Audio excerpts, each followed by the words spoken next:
Pumirma na ng kontrata ang South Korean actor na si Kim Jo-soo sa Sparkle GMA Artist Center.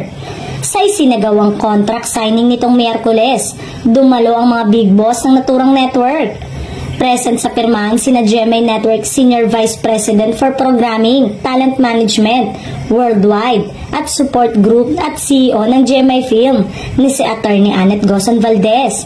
Sparkle GMA Artist Center at Talent Development and Management First Vice President Joy Marcelo at GMA Network Senior Vice President for Entertainment Group Lilibet Razonable. Kasama rin sa pirmahan ang Managing Director ng Universal Record Philippines na si Kathleen Digo. Bago sumali sa Sparkle, lumabas na si Kim Ji-soo sa GMA Network action drama series na Black Rider bilang si Adrian Park.